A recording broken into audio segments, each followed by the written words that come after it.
legal regulation of private life is also not isolated. At all stages and levels, digital technological developments and their implementation form the basis for the economic, social, and environmental advancement of the state and law. And it also opens up new opportunities for humanity when using innovative technologies in production and consumption. Неотъемлемым фактором и условием обеспечения роста конкурентоспособности экономики является всемирная поддержка исследований, науки и инноваций. И сами по себе инновации и технологический рост не делают революции, конечно, в праве, не делают революцию в юриспруденции, обозначают только отдельные сферы правового регулирования, требующие обязательно совершенствования и актуализации. And an integral factor and condition for ensuring growth and competitiveness of the economy is the presence of full support of research, science, and innovation. And innovations and technical growth, of course, as they are, do not revolutionize the law, do not revolutionize legislation, and they denote only certain areas of legal regulation that require improvement and updates.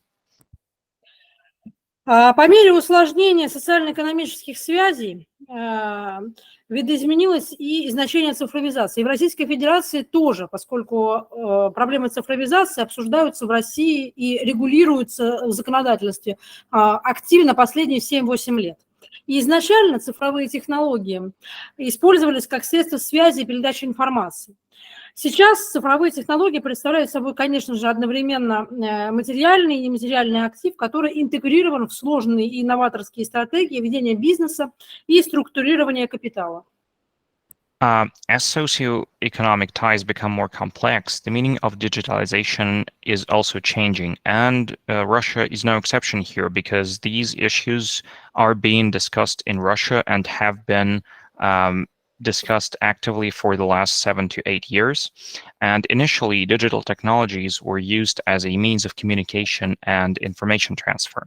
To date, digital technologies are both a tangible and an intangible asset that is integrated into complex and innovative business strategies and capital structuring. Возникает, конечно же, закономерный вопрос, и возникает закономерный и остающийся до сих пор без ответа вопрос о том, как новые функции цифровых и инновационных технологий могут способствовать развитию экономики и наоборот, соответственно, как они будут влиять на недобросовестные практики и злоупотребления при их применении. Недобросовестные практики я имею в виду в сфере применения законодательства, недобросовестные практики. So a natural question arises: how can the new functions of digital and other innovative technologies contribute to the development of the economy, and on the other hand, how they will affect unfair practices of law application, and how will they affect abuses in the application of law?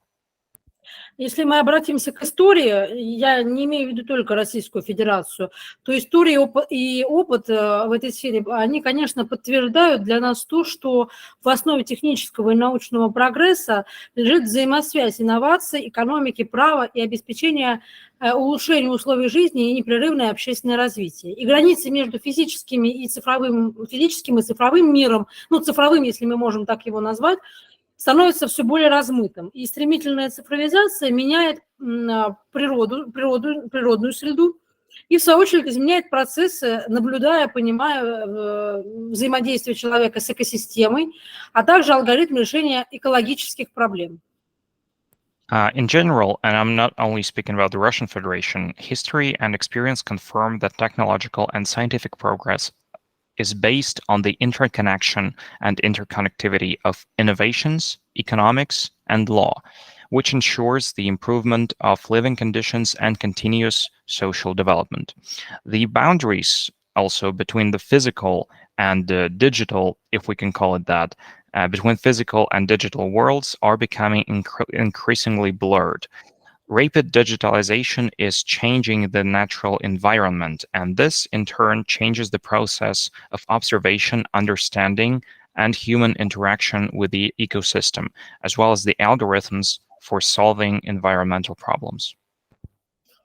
По мере того, как цифровые аспекты и окружающая среда взаимодействуют, все больше и больше появляется большое количество фундаментальных вопросов, которые нужно обсуждать и понимать, как их решить.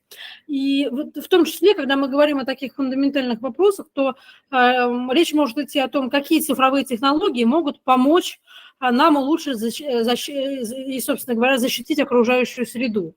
Также важным вопросом является то, каково взаимодействие цифровизации и воздействие, точнее, цифровизации на окружающую среду, и может ли цифровая трансформация быть устойчивой. Мы знаем, что есть такое понятие, модное сейчас во всех странах, устойчивое развитие, цифровая трансформация. Вот как эти понятия сочетаются, насколько это влияет на экологическое право и вообще на проблемы правового регулирования в сфере экологии.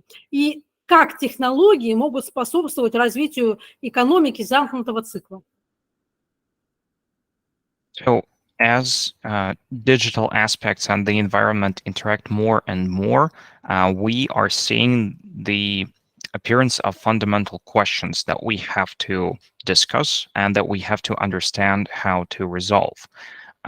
These questions are: what digital technologies help us protect the environment? What is the impact of digitalization on the environment? Can digital transformation be sustainable? It is a very widely used term nowadays, sustainable development, transformation, and we have to understand how that aspect is implemented in the nature law and law regulation in the sphere of ecology. And also, one of the fundamental questions is, how can technology contribute to the development of a circular economy? Ну, конечно, это только некоторые из вопросов, которыми начинает заниматься общество именно по мере того, как осуществляется взаимодействие между цифровыми аспектами и технологиями. Потому что вот это взаимодействие между цифровыми аспектами и технологиями, оно, конечно, становится год от года сильнее и сильнее. И сегодня цифровые технологии и экологические проблемы являются важными темами государственной политики во всем мире. И, тем не менее, нельзя сказать, что это какая-то особенно важная проблема современности, но она актуальная. These are just some of the issues that society is beginning to address as the interaction between digital technologies and ecology grows even stronger, and it grows stronger and stronger year by year, day by day. And today, digital technologies and environmental issues are very important topics of public policy around the world. It is not a burning problem, but it's still very relevant nonetheless. И когда я хотела бы сейчас более подробно остановиться на тех аспектах, которые связаны с цифровыми инновационными инструментами охраны окружающей среды, я хотела бы немного остановиться на исторических аспектах и начать с этого. И вот поэтому хотелось бы отметить, что еще в 1853 году на Брюссельской морской конференции она была посвящена, собственно, была поставлена важная задача создать единую систему метеорологических наблюдений на море. И конференция установила международные морские стандарты и призвала к обмену данными об океанах. Для обмена информацией участники конференции решили использовать азбуку Морзе, которая была разработана за 10 лет до вот этого мероприятия, которое проходило в Брюсселе. И с тех пор вот эти технологии, они, конечно, эволюционировали.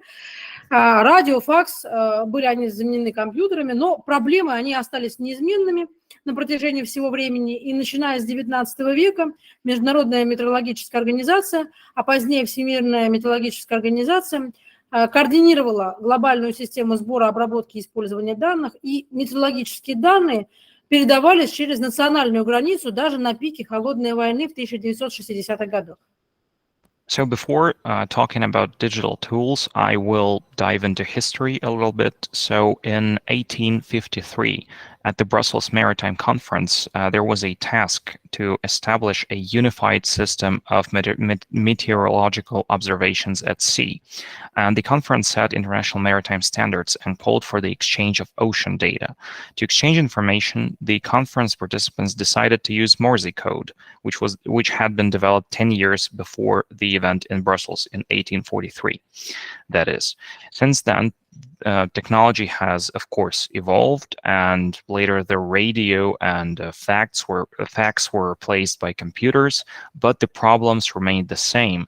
And since the 19th century, the International Meteorological Organization, which later was called World Meteorological Organization, or WMO, has coordinated the global system for collecting, processing, and using data.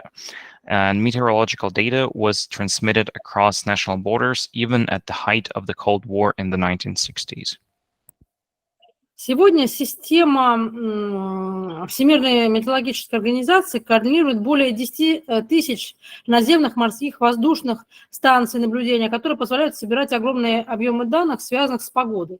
И они собирают данные в режиме реального времени, делятся ими по всему миру для составления прогноза погоды и климата. Кроме того, благодаря численному анализу вот этой системы Всемирной метеорологической организации, которая проводит, она стала, собственно говоря, пионером в разработке алгоритмов и других приложений на основе искусственного интеллекта. Задолго до того, как это приобрело такую известность, проблема искусственного интеллекта. Задолго до этого это стало актуальным. И многое можно узнать о данных и искусственном интеллекте вот именно из этой системы, управляемой Всемирной метеорологической организацией, которая работает практически незаметно и предоставляет жизненно важную информацию, начиная от вечерних прогнозов погоды и заканчивая прогнозами глобального потепления. Today, the WMO, which is the World Meteorological Organization system, coordinates more than 10,000 land, sea, and air observation stations, which allow the collection of huge amounts of weather-related data. And these stations collect real-time data and share it around the world to make weather and climate forecasts. In addition, through numerical analysis, the WMO pioneered the development of algorithms and other applications based on artificial intelligence, and they did that long before the AI and the problems of AI, this topic became relevant. And you can learn a lot about data and artificial intelligence from this unique WMO managed system that operates almost invisibly and provides vital information ranging from evening weather forecasts to global warming forecasts. Другие инициативы, сочетающие технологии и охрану окружающей среды, также можно наблюдать в рамках других международных организаций. В январе 2020 года Международный союз электросвязи опубликовал рекомендацию, которая так и называется «Траектории выбросов парниковых газов для сектора информационно-коммуникационных технологий, совместимые с Парижским соглашением ООН». И вот эта рекомендация определяет траектории для компаний информационно-коммуникационных технологий в отношении сокращения выбросов парниковых газов. Other initiatives combining technology and environmental protection are also carried out by other international organizations. For example, in January 2020, the International Telecommunication Union, or ITU, published a recommendation which name is Greenhouse gas emission pathways for the information and communications technology sector, compatible with the UN, which stands for United Nations FCCC Paris Agreement. The recommendation sets out a path for ICT companies to reduce greenhouse gas emissions, and further details and trajectories are provided in the guidance document for ICT companies, setting evidence-based goals which accompany the recommendation. Евросоюз и так называемое, да, если можно сказать в кавычках, да, Европейское зеленое соглашение, оно еще было разработано в 2019 году, вот Европейское зеленое соглашение, оно определяет политические усилия в области цифровых технологий и окружающей среды. И среди достаточно больших пунктов этого соглашения в нем подчеркивается, что Комиссия Евросоюза изучает меры по обеспечению того, чтобы цифровые технологии, такие как искусственный интеллект, 5G, облачные и пограничные вычисления, а также интернет вещей, могли ускорить и максимализировать воздействие политики на и защите окружающей среды. И сделка также объявляет о принятии европейской промышленности стратегии, которая конкретно будет направлена на решение двойных задач зеленой экономики и двойных задач цифровой трансформации в контексте экологического регулирования, проблем правового регулирования в сфере экологии. The European Union and its quote-unquote European Green Deal of 2019 also linked digital and environmental policy efforts. Among other things, it highlights that the European Union Commission will examine measures to ensure that digital technologies such as artificial intelligence, 5G, cloud, and edge computing, and the Internet of Things can accelerate and maximize the impact of anti-change policies on climate and environmental protection. This deal also announces the adoption of a European industrial strategy that will specifically address the dual challenges of green and digital transformation in the sphere of law application in ecology. Аналогичным образом, недавно опубликованное сообщение, которое называется «Формирование цифрового будущего Европы», затрагивает взаимосвязь между технологиями и окружающей средой, подчеркивая, что технологии могут способствовать декарбонизации всех секторов и уменьшить экологическое и социальное воздействие продуктов, размещаемых на рынке Европейского Союза. И здесь важно, что вот эти исследования, включая публикацию Международного союза электросвязи под названием, вот эта публикация называется «Превращение инноваций в цифровых технологиях в меры по борьбе с изменением климата». Вот эта публикация содержит достаточно много анализа и рекомендаций по экологическому применению цифровых технологий. In a similar way, their recently released Shaping Europe's Digital Future document touches on the relationship between technology and the environment, emphasizing that technology can, quote-unquote, decarbonize all sectors and reduce the environmental and social impact of products placed on the EU market. What's important is that the research, including an International Telecommunication Union publication titled Turning Digital Innovation into Action on Climate Change, provides a lot of analysis and guidance on digital green applications.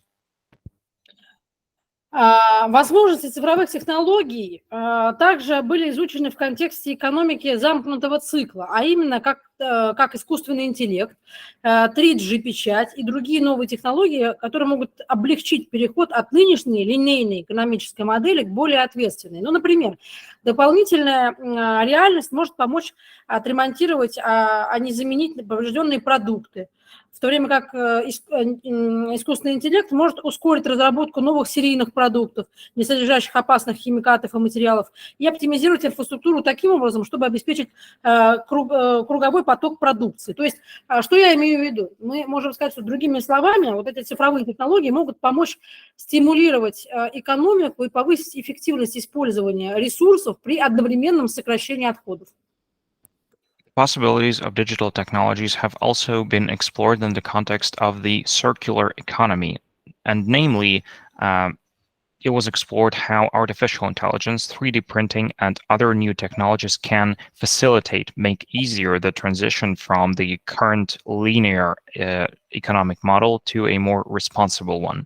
For example, augmented reality can help repair rather than replace damaged products, while artificial intelligence can accelerate the development of new mass-produced products that are free of hazardous chemicals and materials, and also optimize infrastructure to ensure a circular flow of products. In other words, what I'm trying to say is that digital technologies can help stimulate the economy and increase resource efficiency while reducing waste. Чтобы проиллюстрировать это, исследование, приведенное PwC на тему, это исследование называется «Как искусственный интеллект может обеспечить устойчивое будущее». Вот это исследование показывает, что использование технологий искусственного интеллекта в контексте охраны окружающей среды может оказать положительное влияние на мировой ВВП, выбросы углекислого газа, а также чистую занятость. Вот. Это разные исследования, которые проводились, в том числе в Великобритании, в этой сфере.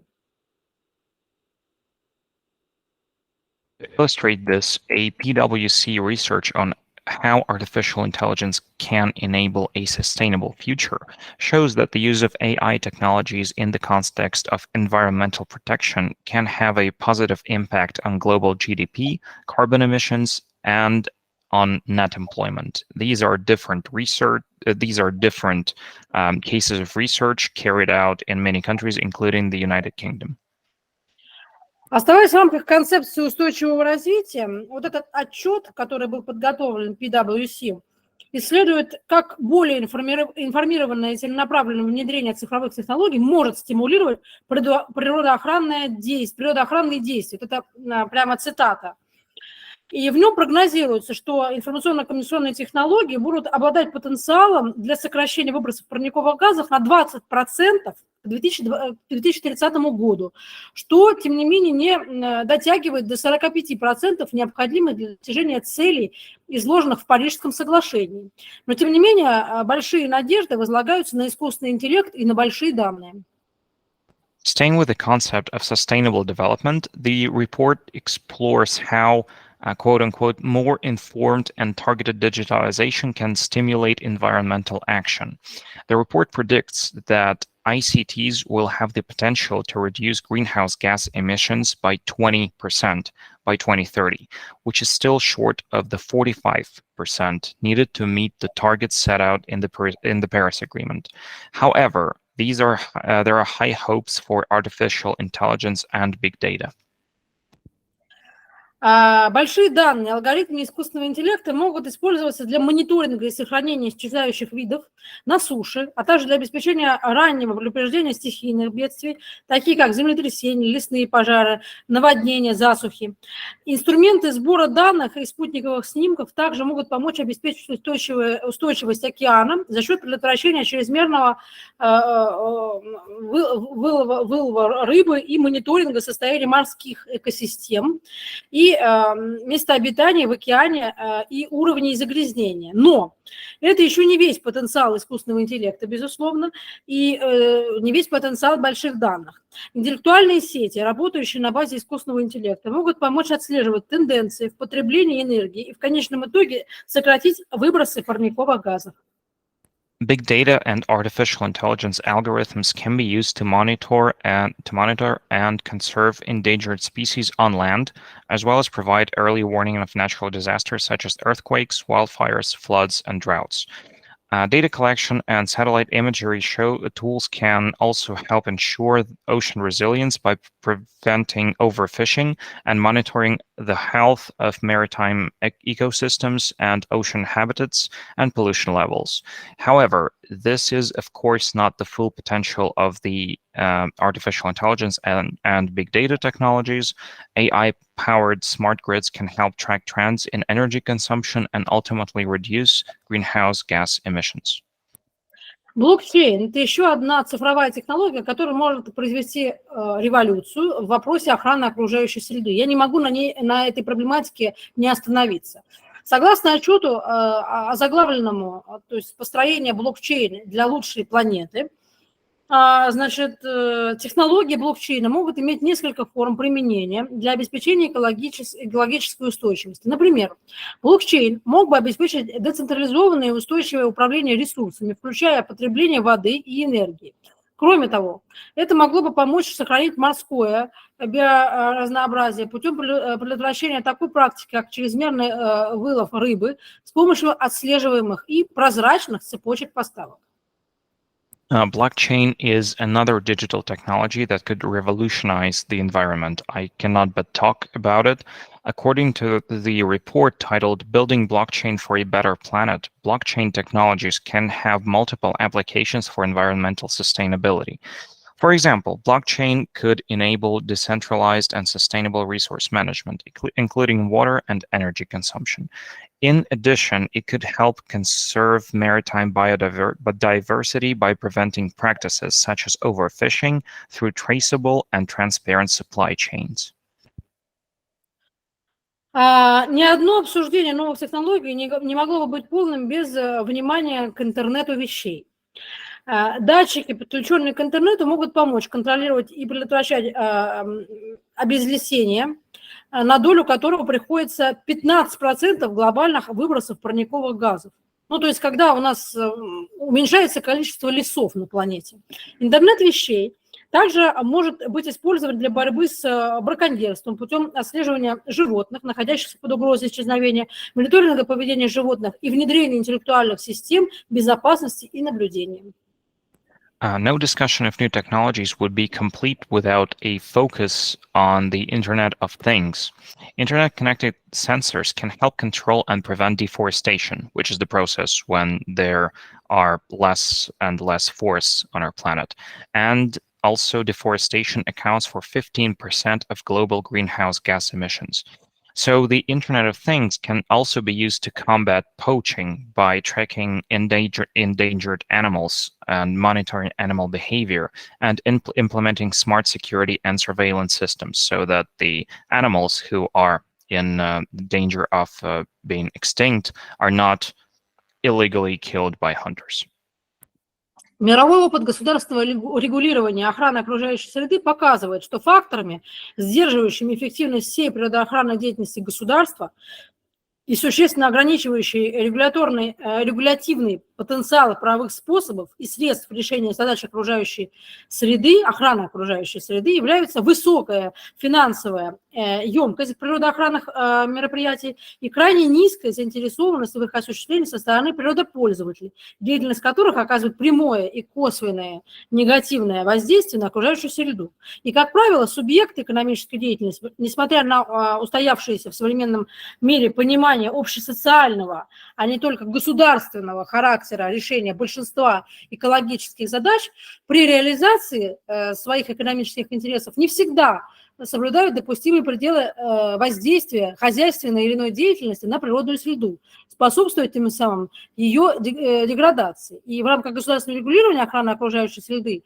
к природопользователям, игнорирующим природоохранные требования, применяются меры государственного принуждения. Но в отсутствии действенных методов экономического стимулирования они достаточно часто бывают малорезультативными.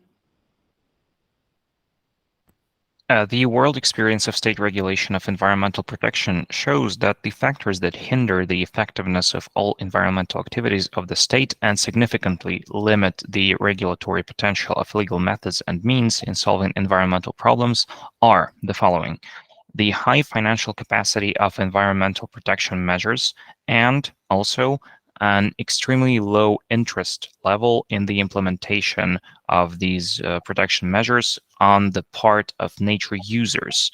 Activities of these users have a direct and an indirect negative impact on the environment.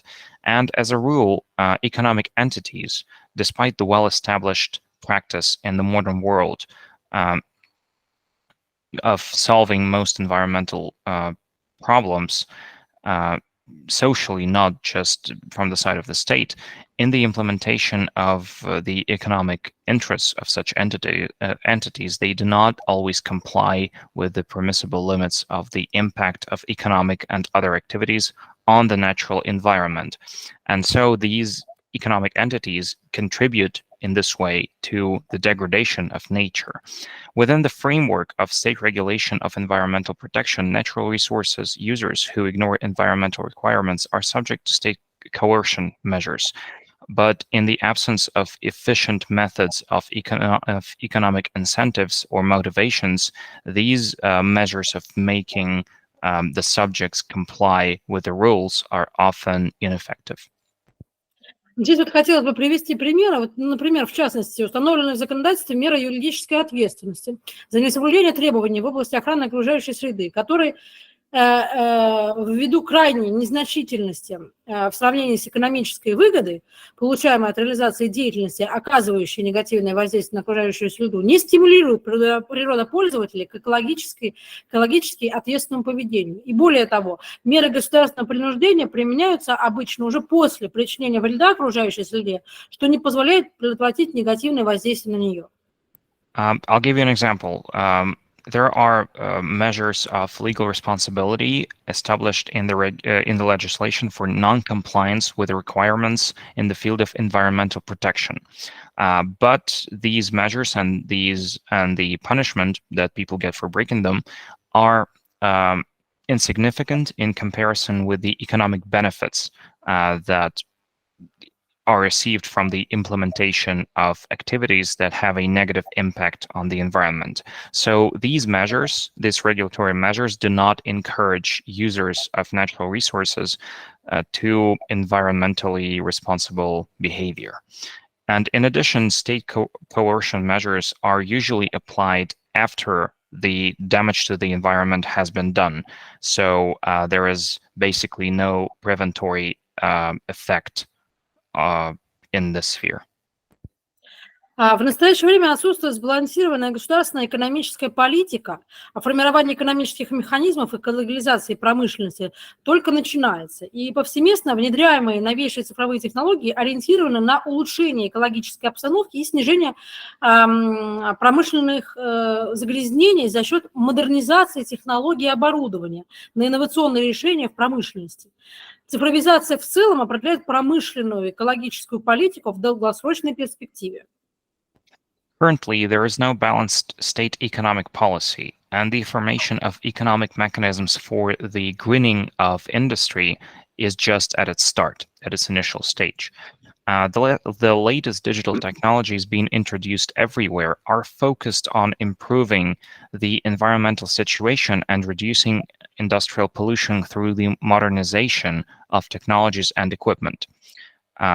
Digitalization in general determines industrial environmental policy in the long term.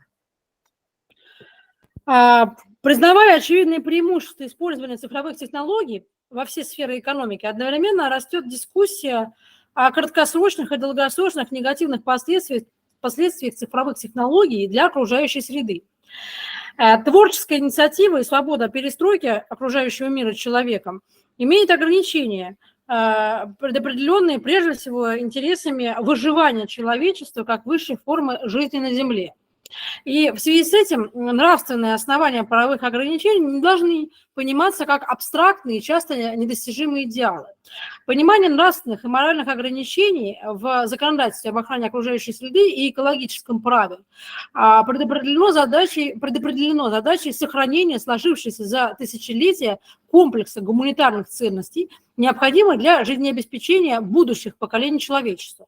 И в условиях интенсивного развития цифровых технологий особую актуальность и смысл приобретают, в том числе, вот есть такой у нас в России ученый, он был в конце 80-х годов, профессор Вернадский, он говорил: сумеет ли человечество воспользоваться этой силой, направить ее на добро, а не на самоуничтожение? Доросло ли оно до умения использовать эту силу, которая неизбежно должна ему дать ему должна наука.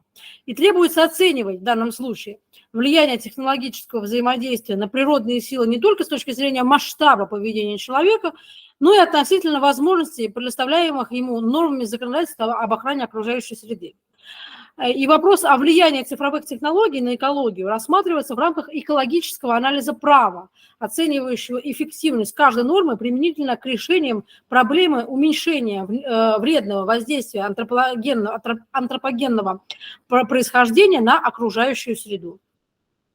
While recognizing the clear benefits of using digital technologies in all sectors of the economy, there is a growing discussion about the short and long-term negative effects of digital technologies on the environment. The creative initiative and freedom of restructuring the surrounding world by man has its limitations, and they are primarily predetermined by the interests of the survival of mankind as the highest form of life on Earth. In this regard, the moral foundations of legal restrictions should not be understood as something abstract and unattainable. Understanding the moral restrictions in the legislation on environmental protection and environmental law is predetermined by the task of preserving the set of humanitarian values that have advanced over thousands of years. And doing that is necessary for the life support of future generations. Under today's conditions of intensive development of digital technologies, I want to give you a quote by a Russian scientist, Vladimir Vernadsky. He said that in the end of the 1980s, and it seems very relevant today. He said, "Will humanity be able to use this power directed to good and not to self-destruction? Has it grown to the ability to use this power, which science must inevitably give it? It is required to assess the impact on natural forces, not only in terms of the scale of human behavior, but also in relation to the opportunities provided to humans by the norms of environmental protection legislation. The issue of the impact of digital technologies on the environment is considered within the framework of an environmental analysis of law, which evaluates the effectiveness of each rule in relation to solutions to the problem of reducing the harmful impact of anthropogenic origin on the environment. Сейчас часто говорится в мире вообще о так называемом скрытом или невидимом загрязнении, которое вызвано именно внедрением интернета. Некоторые оценки показывают, что если бы интернет был страной, она занимала бы 5-е или 6-е место в мире по объему потребления электроэнергии.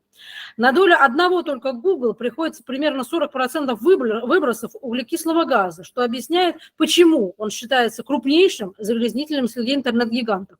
Другие цифровые технологии ничем не отличаются. Сейчас на их долю приходится 4% глобальных выбросов, что больше, чем выбросы от гораздо более обсуждаемых отраслей, таких как, например, авиация. И, к сожалению, воздействие цифровой экономики, цифровой трансформации на окружающую среду, оно этим не заканчивается.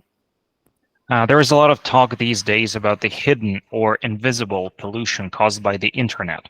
Some estimates suggest that if the internet were a country, it would rank 5th or 6th in the world in terms of electricity consumption. Google alone accounts for approximately 40% of carbon dioxide emissions, which explains why it is considered the largest polluter among the internet giants. Other digital technologies are no different. They currently account for 4% of global emissions, which is more than emissions from much more talked about industries such as aviation. And unfortunately, I have to say that the impact of digital transformation on the environment does not end here. Согласно данным за 2019 год, майнинг биткоина потребовал 64,5 терабайта электроэнергии в год, что превышает потребление энергии целыми странами, такими как Чили, Швейцария, Новая Зеландия или Бангладеш. И очень большое количество электроэнергии также потребляется серверами доменных имен и примерно 7 тысяч центрами обработки данных по всему миру, которые работают непрерывно. И вот эти центры обработки данных потребляют около 2% мировой электроэнергии. И прогнозы показывают, что их потребление, вот это потребление энергии, вырастет до 8% к 2030 году. А это достаточно быстро. Это уже меньше 10 лет, меньше, чем через 10 лет. Аналогичным образом прогнозы указывают на то, что появление технологии 5G, как ожидается, устроит потребление энергии операторами мобильной связи в ближайшие 5 лет. И потоковое онлайн-видео также относится к числу крупнейших загрязнений окружающей среды. По оценкам, в 2018 году в результате этой деятельности в атмосферу было выброшено более 300 миллионов тонн углекислого газа, что эквивалентно общим годовым выбросам парниковых газов в Испании. Я останавливаюсь на этом именно потому, что все эти аспекты нуждаются в правовой регламентации.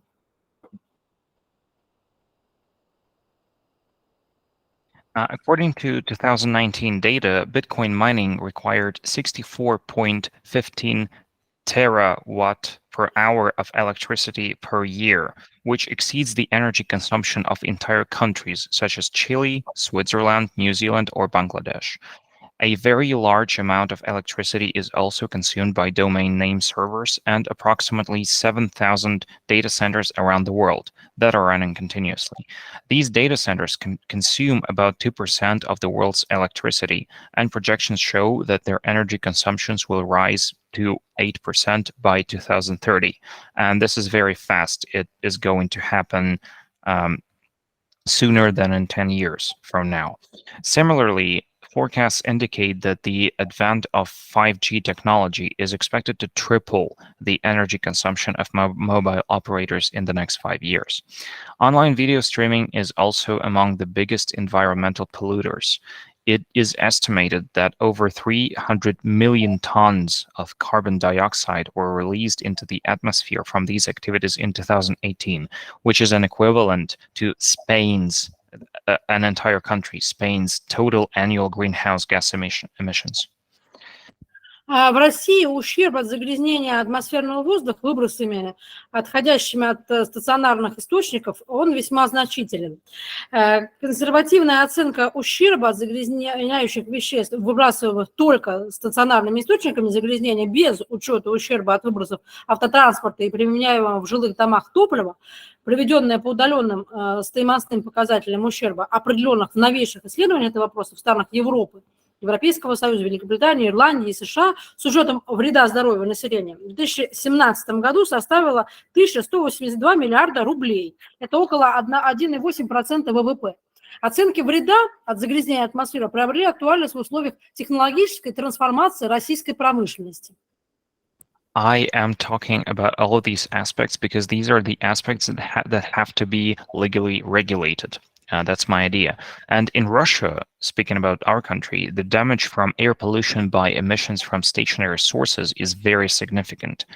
A conservative assessment of damage from pollutants emitted only by stationary sources of pollution, without even taking into account the damage from vehicle emissions and fuel used in residential buildings, carried out on the basis of specific cost indicators of damage determined in the latest studies of this issue in European countries, like the countries of the EU, Great Britain, Ireland, and the United States, and taken into account the harm to public health.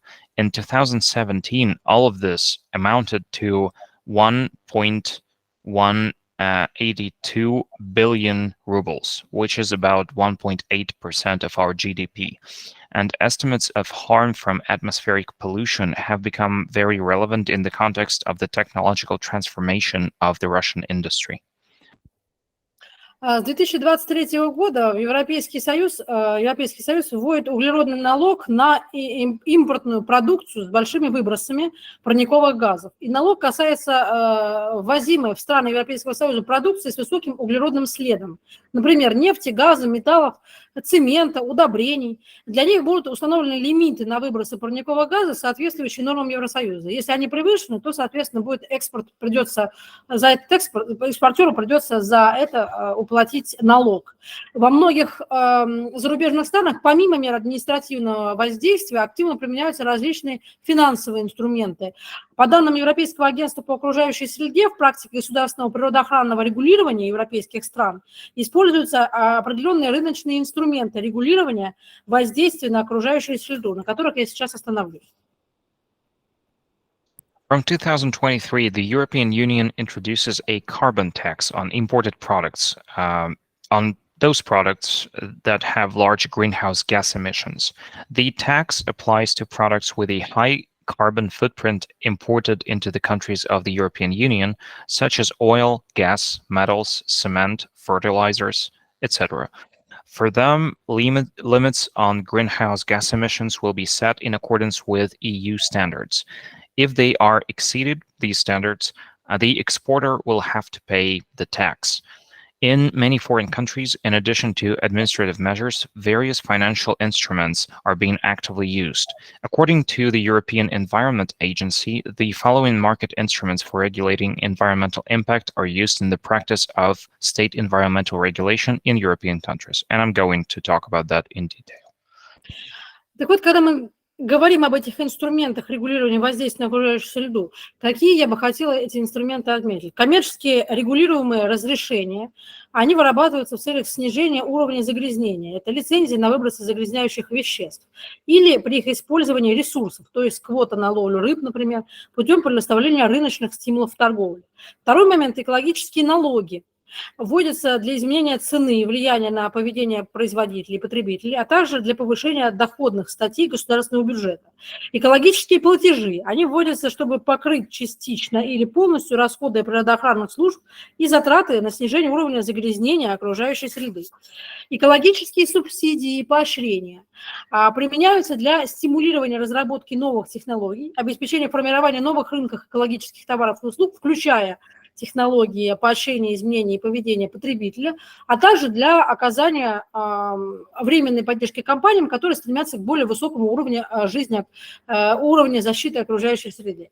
И, конечно же, последний момент – это схемы ответственности и компенсации. Они вырабатываются в целях обеспечения адекватной компенсации ущерба, нанесенного в результате деятельности, опасной для окружающей среды. So speaking about these market instruments, what I would like to highlight. These instruments include commercially tradable permits produced to reduce pollution or pollutant emission license, or use resources, like fishing quota, by providing market incentives for trade. Second instrument, environmental taxes. They are introduced to change the cost of influencing the behavior of producers and consumers, as well as to increase the revenue items of the state budget. The third market instrument is environmental payments, and it's introduced to partially or fully cover the costs of environmental services and the costs of reducing the level of environmental pollution. The fourth instrument is environmental subsidies and incentives, and it's used to stimulate the development of new technologies, ensure the formation of new markets for environmental goods and services, including technologies that encourage changes in consumer behavior, as well as to provide temporary support to companies that strive for a higher level of environmental protection. And the last but not least, liability and compensation schemes. They are developed in order to ensure adequate compensation for damage caused as a result of activities hazardous to the environment. Нельзя не отметить, что крупнейшие игроки цифрового рынка уделяют повышенное внимание именно климатической повестке, которая сейчас актуальна. 19 сентября 2019 года, то есть меньше 5 лет назад, Amazon объявила о своем климатическом обязательстве, в соответствии с которым она обязалась выполнить целевые показатели Парижского соглашения на 10 лет раньше установленного срока. Компания Amazon также планирует к 2030 году работать на 100% на возобновляемой энергии. И крупнейший покупатель возобновляемых источников энергии во всем мире, компания Google, с 2017 года поддерживается углеродно-нейтрального подхода и приняла меры по утилизации оборудования, включая замену старых серверов на новые. It should also be noted that the largest players in the digital market are paying increased attention to the climate agenda. For example, on September 19, 2019, Amazon announced its climate commitment, in which it made itself obliged to meet the Paris Agreement targets 10 years ahead of schedule. The company also plans to be 100% renewable by 2030. The world's largest buyer of renewable energy, Google, has been carbon neutral since 2017 and has taken steps to recycle equipment, including replacing old servers with new ones.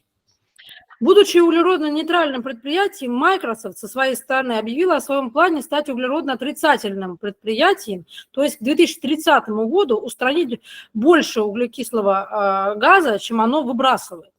И чтобы, собственно, активизировать свои усилия, она создала фонд климатических инноваций, предназначенных для разработки технологий, которые борются с выбросами парниковых газов, и в то время как ее программа, а программа называется «Искусственный интеллект для Земли», такое значительное название, можно сказать так, слишком, может быть, даже слишком, ну, не то что претенциозное, но более значительное, чем в содержании. Так вот, эта программа предоставляет субъектам, работающим над экологическими проблемами, доступ к технологиям искусственного интеллекта и их, собственно, доступ к их облаку.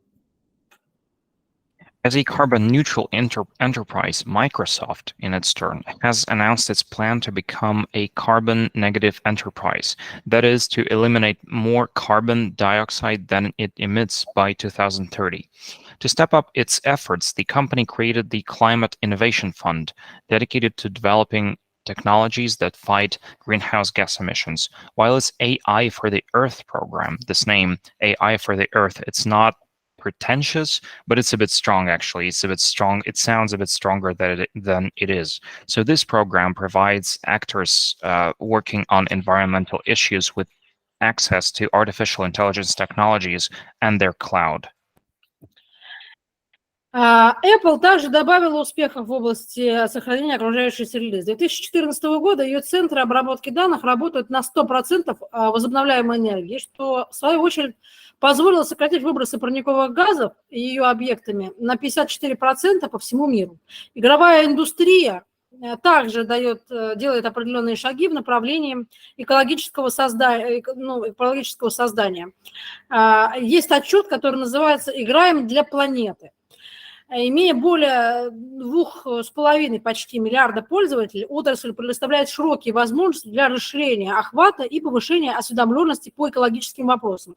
Видеоигры, такие как World Resource, поддерживаемые ЮНЕСКО и инструментом образования во имя мира и устойчивого развития имени Махатмы Ганди и My Green World, дают игрокам возможность решить проблемы вырубки лесов, засухи и загрязнения окружающей среды.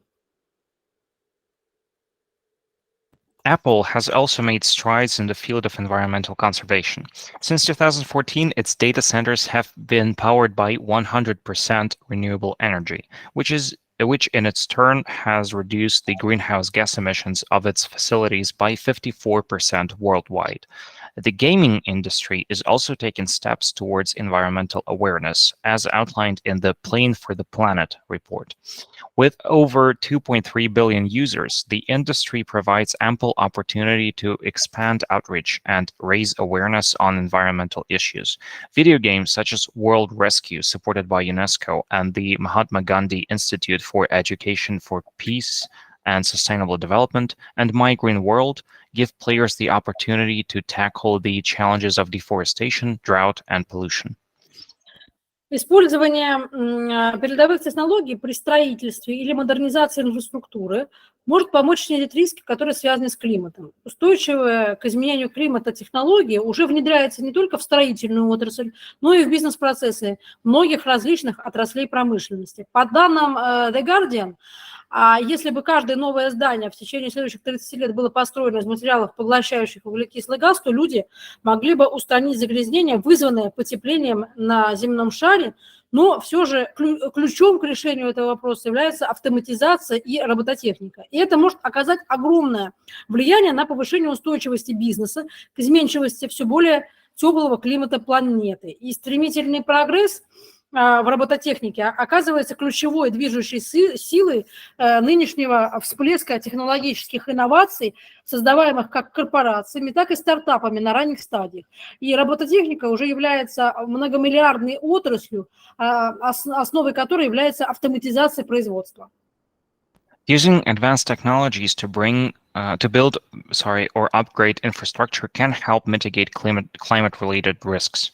Climate-resilient technology is already being implemented not only in the construction industry, but also in the business processes of many different industries.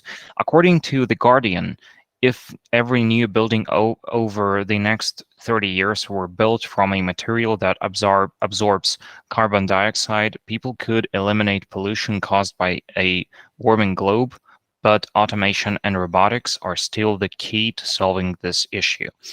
This can have a huge impact on making businesses more resilient to the variability of the planet's warmer climate. Rapid advances in robotics are proving to be a key driver of the current stage in technological innovation, driven by both corporations and early-stage startups. Robotics is largely a multi-billion-dollar industry based on factory automation. Связь между энергоэффективностью, возобновляемыми источниками энергии и изменением климата, она, конечно, очевидна. Однако путь, к которому автоматизация может помочь, не очевиден. Это касается, в частности, борьбы с изменением климата, где роботы могут обеспечить некоторые преимущества. Предотвращение загрязнений и выбросов посредством мониторинга выбросов вредных парниковых газов или оптимизации производственных процессов – это силы, которые определенно могут изменить то, как устроен современный мир. Но в последние годы индустрия переработки отходов начала внедрять новое программное обеспечение и инновации, чтобы снизить эксплуатационные расходы и уменьшить негативное воздействие отходов на окружающую среду. И использование роботов при обработке отходов и вторичной переработке имеет множество преимуществ. Автоматизированные процессы могут снизить количество выбросов углекислого газа в результате окончательного сжигания отходов, уменьшая их количество, или увеличить количество материалов, которые могут быть захвачены в процессе сортировки или в результате вернуть их на рынок. The link between energy efficiency, renewable energy, and climate change is clear, but the way in which automation can help us is not that clear. This applies in particular to the fight against climate change, where robots can provide some advantages. Pollution and emissions prevention through monitoring emissions of harmful greenhouse gases or optimizing manufacturing processes are the forces that can definitely change the way the modern world works. In recent years, the recycling industry has begun to introduce new software and innovations to reduce operating costs and reduce the negative impact of waste on the environment. The use of robots, in waste handling and recycling has many advantages. Automated processes can reduce the amount of carbon dioxide emissions from final incineration by reducing the amount of waste or increasing the amount of materials that can be captured in the sorting process and, as a result, be returned to the market. Задачи повышения качества жизни могут быть решены с помощью строгой системы управления. Новые технологии приходят в поддержку усилий, предпринимаемых в этом направлении. По-настоящему инновационная роль заключается в использовании передовой самоуправляемой робототехники. Ну, например, процесс сбора бытовых отходов может осуществляться с использованием отслеживания через систему GPS и интеллектуальных контейнеров, которые могут предоставлять информацию о наполнении и весе. Эти данные предоставляются в режиме реального времени, в системе, которая может сохранять их для прогнозирования сбора или создания оптимальных маршрутов сбора. Вот эта система также может широко использоваться в других отраслях промышленности, снижая не только затраты и оценки местного бюджета, но и снижая выбросы загрязняющих веществ, производимых транспортными средствами. The tasks of improving the quality of life can be solved with a strict management system. New technologies are coming to support efforts in this direction. A truly innovative role lies in the use of advanced self-guided robotics. For example, a household waste collection process can be carried out using GPS tracking, and smart containers can provide content and weight information. This data is provided in real time to a system that can store it to predict collection or create optimal collection routes. This system can also be widely used in other industries, not only reducing costs and local budget estimates, but also reducing pollutant emissions produced by vehicles. Одной из значимых мер экономической стимулирования в области охраны окружающей среды, позитивно зарекомендовавшей себя во многих зарубежных странах, в частности в Европейском Союзе, выступает предоставление хозяйствующим субъектам налоговых и иных льгот при внедрении ими наилучших доступных технологий. В директиве Европейского парламента и Совета Европейского Союза от 15 января 2008 года, директива называется «О комплексном предотвращении и контроле загрязнений», кодифицированная версия. Вот в этой директиве термин «наилучшие из имеющихся технологий» означает наиболее эффективную передовую стадию в развитии производственной деятельности и методов эксплуатации объектов, которые указывают на практическую пригодность определенных технологий в целях создания основы для определения предельных величин выбросов, предназначенных для предотвращения или, если оно практически невозможно, сокращения выбросов и воздействия на окружающую среду в целом. И вот такие технологии являются малоотходными. Они позволяют использовать менее вредные вещества в производственной деятельности, стимулируют регенерацию и рециркуляцию веществ, производимых и используемых в конкретном технологическом процессе, и отходов, и они также характеризуются иными экологически значимыми параметрами. One of the significant measures of economic incentives in the field of environmental protection, which has positively proven itself in many foreign countries, in particular in the EU, is the provision of tax and other benefits to business entities when they introduce the best available technologies, so-called. In Directive of the European Parliament and of the Council of the 15th of January 2008, which is called On Integrated Pollution Prevention and Control, codified version, the term best available technology means the most efficient and advanced stage in the development of industrial activities and methods operation of facilities that indicate the practical suitability of certain technologies in order to provide a basis for certain emission limit values intended to prevent or, if this is not practicable, reduce emissions and environmental impacts in general. In other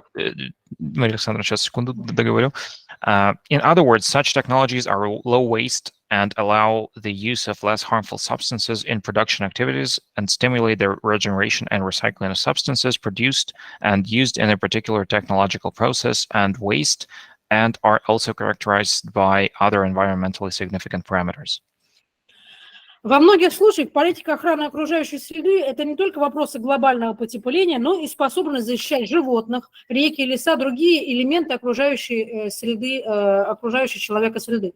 Цифровизация, автоматизация и робототехника используются во множестве различных задач, которые могут каким-то образом свести к минимуму негативные последствия человеческой деятельности. И интеграция возможностей автоматизации открывает, конечно же, большие возможности для защиты окружающей среды, а также для научных исследований. И в свою очередь это обстоятельство дает основание полагать, что законодателю следует избегать чрезмерных нормативных ограничений и запретов в использовании цифровых технологий. Во-первых, в связи с открывающимся развитием науки и техники, возможностями последствия введения запретов, соответственно, они не ясны, эти запреты, и масштабы как экономики, так и всерастущего благосостояния, благополучия человека. Во-вторых, распространение ограничений и запретов, оно может быть чревато ошибками в управлении и регулировании социально-экономических отношений, так как жизнь показала, что современные цифровые технологии зачастую вначале повсеместно, инстинктивно, эмоционально отклоняются пользователями, но, тем не менее, с обнаружением их эффективности и полезности впоследствии они в большинстве своем признаются обществом. Потери времени, обусловленные действием введения нормативных запретов на использование цифровых технологий, может привести не только к увеличению будущих затрат, но и к каким-то упущенным возможностям в обеспечении населения современными достижениями науки. И еще очень важный момент – это то, что в основе введения запретов и ограничений в использовании цифровых технологий положена недостоверная или искаженная информация. In many cases, environmental policy is not only about global warming, but also about the ability to protect animals, rivers, forests, and other parts of the human environment. Digitalization, automation, and robotics are used in many different tasks that can somehow minimize the negative effects of human activity. The integration of automation capabilities opens up new great opportunities for environmental protection as well as scientific research. In turn, this circumstance gives reason to believe that the legislators should avoid excessive regulatory restrictions and prohibitions on the use of digital technology. Firstly, in connection with the opportunities that are opening up in the development of science and technology, the consequences of the introduction of bans are not clear, both in terms of the economy and the ever-increasing well-being of humans.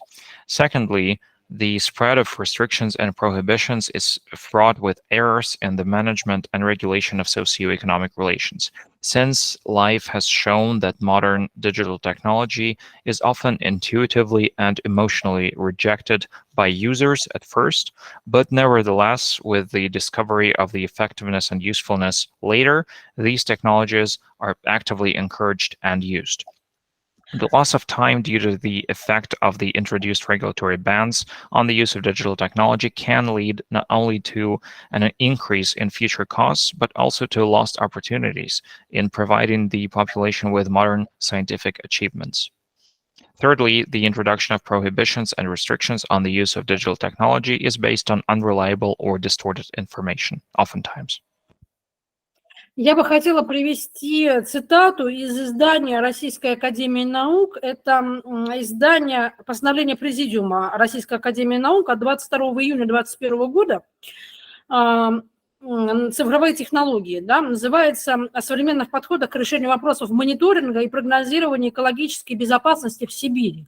И вот цитата Академии наук. «Вопросы мониторинга и прогнозирования экологической безопасности в различных регионах мира, России и в Сибири, в частности, чрезмерно актуальны и являются одним из глобальных вызовов 21 века. Поскольку и эти вопросы не относятся к сфере отдельных направлений науки, они должны рассматриваться системно на междисциплинарной основе высококвалифицированными специалистами с учетом правовых, социальных, экономических, исторических аспектов. Поэтому решение таких вопросов возможно только на основе междисциплинарных, фундаментальных и прикладных исследований, взаимодействия человека и природы с соблюдением баланса между наращиванием экономического потенциала регионов и улучшением, сохранением комфортной среды обитания населения». А конец цитаты. The Russian Academy of Sciences noted in one of its documents 2 years ago, in June 2021, actually, issues of monitoring and forecasting the environmental situations in various regions of the world, Russia and Siberia in particular, are extremely relevant today and are one of the global challenges of the 21st century.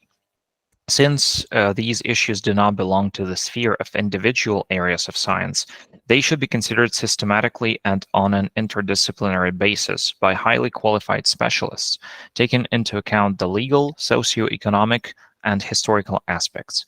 Therefore, the solution of such issues is possible only on the basis of interdisciplinary, fundamental, and applied research on the interaction between man and nature, while maintaining a balance between increasing the economic potential of the regions and preserving a comfortable living environment for the population.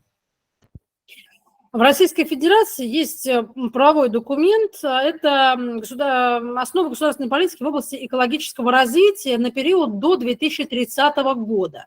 Так вот, в этих основах, утвержденных президентом Российской Федерации 30 апреля 2012 года, то есть мы можем увидеть, что это было 10 лет назад, развитие экономического регулирования рыночных инструментов охраны окружающей среды названо одной из основных задач национальной государственной политики в области экологического развития, для решения которой запланировано использование в том числе и стимулирующих механизмов. Какие механизмы Российской Федерации определены для этого? Это установление платы за негативное воздействие на окружающую среду с учетом затрат, связанных с осуществлением природоохранных мероприятий. Это стимулирование предприятий, осуществляемых программой экологической модернизации производства, экологической реабилитации соответствующих территорий. Это осуществление поддержки технологической модернизации, обеспечивающей уменьшение антропогенной нагрузки на окружающую среду, неистощительное использование возобновляемых и рациональное использование невозобновляемых природных ресурсов и обеспечение преимущества при прочих равных условиях при размещении заказов на поставки товаров, выполнении работ, оказании услуг для государственных и муниципальных нужд, товарам, работам, услугам, отвечающим установленным экологическим требованиям. И здесь, конечно, стоит отметить, что большую роль в формировании благоприятной окружающей среды использования в производственных процессах возобновляемой энергии, перерабатываемой или более экологичного сырья играет государство, но не как регулятор общественных отношений, а как один из крупнейших акторов экономики. И в руках государства, как заказчика товаров, либо работ, либо услуг, имеется существенный инструмент для стимулирования развития производств экологической продукции с внедрением экологических производственных технологий, в том числе использующихся при производстве вторичного сырья.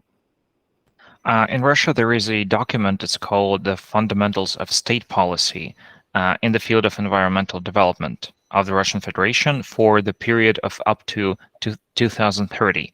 And this document was approved by the President of the Russian Federation on April 30th, 2012, which I remind you was 11 years ago already. So in this document, the development of economic regulation and market instruments for environmental protection is one of the main tasks of the national state policy in the field of environmental development. And in order to solve these issues, there are the following incentive mechanisms laid out in this document. First, establishment of payment for negative impact on the environment, which means a fine, taking into account the costs associated with the implementation of environmental protection measures. Second, stimulation of enterprises implementing programs of ecological modernization of production and ecological rehabilitation of their respective territories.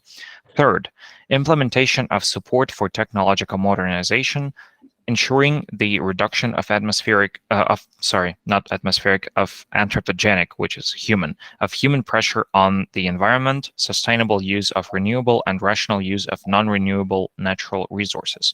And fourth, the last, providing an advantage, ceteris paribus, when placing orders for the supply of goods, performance of works, provision of services for state and municipal needs, goods, works, services that meet established environmental requirements. And it should also be noted that the state plays an important role in creating a favorable environment and using renewable energy, recycled and more environmentally friendly raw materials in production processes. But it does so not as a regulator of social relations, but as one of the largest actors in the economy. In the hands of the state as a consumer of goods or works or services, there are essential tools to stimulate the development of production of environmentally friendly products, with the introduction of environmentally friendly production technologies, including using secondary raw materials in production. Воздействовать на развитие экологических производств, производящих экологическую продукцию, вот теми способами, которые я только что назвала, государство может через размещение государственного заказа на необходимые ему товары, работы или услуги и установление к закупаемым объектам экологических требований, определенных экологических требований. И одним из вариантов такого стимулирования может быть разработка специальных программ, преференций для участников государственных закупок, предлагающих заказчику поставки именно экологичный товар. И технически предоставление преференцированного режима может быть установлено отдельным постановлением правительства Российской Федерации или совокупностью таких постановлений, закрепляющих такой режим, ну, например, через так называемое правило второй лишний, да, или третий лишний, внедряемое российским законодательством и применяемое в рамках национального режима при осуществлении государственных закупок, когда приоритет при поставке продукции отдается производителю из России либо из ЕАЭС. The state can influence the development of environmentally friendly industries that produce environmentally friendly products in the way that I talked about before, by placing a state order for the goods or works or services that the state needs, and then the state has to establish environmental requirements for purchased objects. One of the options for such incentives may be the development of a special preference program for participants in public procurement. That offer an environmentally friendly product to the customer. Technically, the provision of preferential treatment that I talked about right now can be established by a separate decree of the government of the Russian Federation, or a combination of such decrees. This combination, or this document, a single document, would fix such a regime, for example, through the so-called second extra or third extra rule that was introduced by the Russian legislature and applied within the framework of the national regime and the implementation of state procurement. And this rule implies that priority in supply of products is given to a manufacturer from Russia or from the EAEU, which is a Eurasian Economic Union. В результате применения таких мер государство и общество получат для использования в своей деятельности экологичные товары и объекты, транспортные, социальные и иной инфраструктуры. То есть речь идет о закупках работ по строительству каких-либо объектов. за счет чего будет достигнуто эффективное расходование денежных средств бюджетной системы, а также выполнена задача по введению в оборот и эксплуатацию экологических и энергоэффективных товаров, что должно плодотворно сказаться на экологической обстановке государства. Но с другой стороны, государство, размещая свой заказ на экологическую продукцию, стимулирует развитие производства экологических продуктов и экологичного производства, выступая, соответственно, определенным драйвером спроса на зеленую продукцию, ну, зеленую, да, в кавычках, к появлению, и приводит это к появлению предложения такой продукции для рядового потребителя, а не только для государственного заказчика, что также, естественно, оказывает позитивный эффект для охраны окружающей среды и формирования состояния защищенности от определенных экологических угроз. As a result of the application of such measures, the state and society will receive environmentally friendly goods and objects of transport, social, and other infrastructure for use in their activities. That is, if we're talking about the procurement of works for the construction of any objects. And due to that, it will allow to achieve the effective expenditure of funds from the budget system. And it will also help complete the task of introducing into circulation and exploitation environmental and energy efficient products. And that should have a fruitful effect on the environmental situation of the state in general. On the other hand, the state, when it places an order for environmental products, stimulates the development of the manufacturing of environmental products, of green products, better to say, and green production, acting as a driver of demand for environmentally friendly products, leading to the emergence of supply of such products for the average consumer, and not only for the state, which also has a positive effect on environmental protection and the formation of a state of protection from certain environmental threats. Я бы хотела также обратить внимание, что российское законодательство о контрактной системе не только предусматривает возможность для проведения таких экологических государственных закупок через установление требований к объектам таких закупок на уровне актов правительства России, но и уже предусматривает конкретные правила для закупки объектов экологического назначения. Пока, конечно, в незначительном объеме, но эти правила у нас в Российской Федерации уже есть. Есть, например, статья, часть 5 статьи 33 Федерального закона от 4 апреля 2013 года. То есть мы видим, что это еще 10 лет назад. Этот закон был принят, называется «Закон о контрактной системе в сфере закупок товаров, работ, услуг для обеспечения государственных и муниципальных нужд». В Российской Федерации все юристы, которые занимаются частным правом, хорошо знают этот закон. Так вот, в этом законе есть предусмотрено, что особенности описания отдельных видов объектов закупок могут устанавливаться правительством Российской Федерации. И здесь уже прорабатывается правовое регулирование в сфере экологии, когда мы говорим о закупках.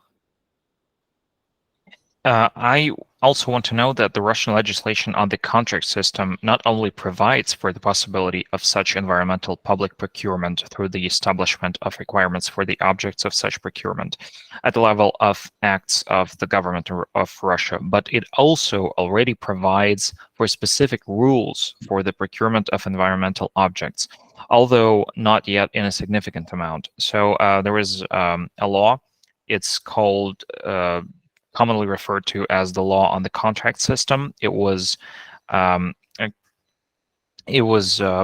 put into power. It was implemented in 2013, which is 10 years ago, which is a long time already. And all lawyers that specialize in private law know that law very well, this particular one. So this law on the contract system provides that the features of the description of certain types of procurement objects may be established by the government of the Russian Federation. В исполнении вот этой нормы, то есть для того, чтобы эта норма, которую я сейчас назвала, в статье 33 Закона о контактной системе успешно реализовывалась, соответственно, правительством Российской Федерации принято вступившее в силу 1 января 2023 года постановление от 8 июля 2022 года, то есть ему практически год, вступило в действие 1 января 2023 года постановление об особенностях описания отдельных видов товаров, являющихся объектом закупки для обеспечения государственных и муниципальных нужд, при закупках которым предъявляются экологические требования. То есть мы видим акцент на экологии.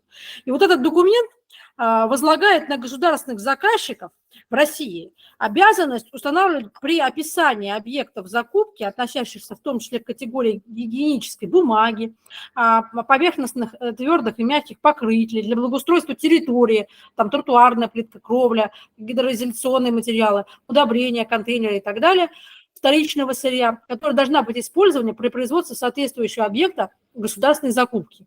Также на обеспечение устойчивого развития и повышения уровня экологизации товаров позволяет, в частности, закупки, производимые по специальному инвестиционному контракту, то есть контракты жизненного цикла и энергосервисные контракты, а также контракты со встречными инвестиционными обязательствами.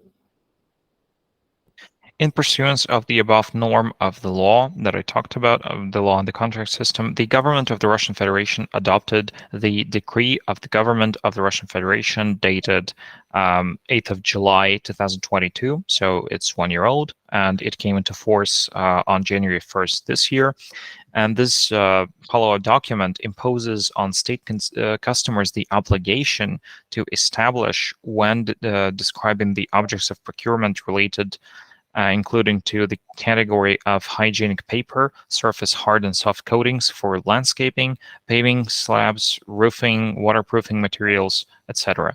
Fertilizers, containers, and waste bins, the share of secondary raw materials that should be used in the production of the relevant public procurement object.